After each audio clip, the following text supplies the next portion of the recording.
নমস্কার বন্ধুরা, শিখাই দীপায়ের আবারও একটি নতুন ব্লগে আপনাদেরকে স্বাগত জানাই। আপনারা কেমন আছেন সবাই? আশা করছি সবাই ভালো আছেন। আমরা চলে গেছিলাম এই দিন পাগলাখালি বলে একটি জায়গায়।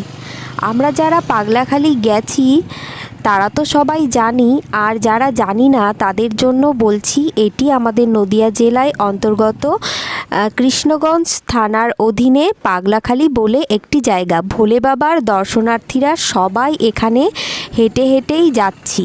আমরা কিন্তু হেঁটে হেঁটে একদমই বাড়ির থেকে রওনা দিয়েছিলাম না, এই টোটোতে করেই বাড়ির থেকে রওনা দিয়েছিলাম। কিন্তু যাওয়ার পথে এই রাস্তাটিতে দেখো কত কাদা, রাস্তাটি এমন দুর্দশা হয়েছে যে সবাইকে গাড়ির থেকে নামতে হয়েছে, যার জন্যে আমরা এখন হেঁটে হেঁটে এই অবস্থার মধ্যে যাচ্ছি।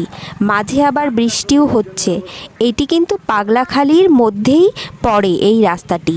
সবাইকেই এখানে নামতে হচ্ছে, নেমে নেমে ওই যে হেঁটে হেঁটে সবাই আমরা যাচ্ছি।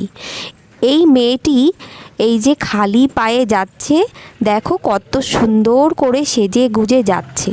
আমার কথা একটি, রাস্তাটি কেন ভালো করা যাচ্ছে না এখনো পর্যন্ত? যে রাস্তাটিতে দর্শনার্থীর ভিড় আগমন, সবসময় দর্শনার্থীদের সমাগম থাকে, তার জন্য এই রাস্তাটি ভালো করার কিন্তু একান্তই দরকার। তো এরা এখানে খুব আনন্দ করতে করতে যাচ্ছে, আমি হেঁটে হেঁটেই যাচ্ছিলাম।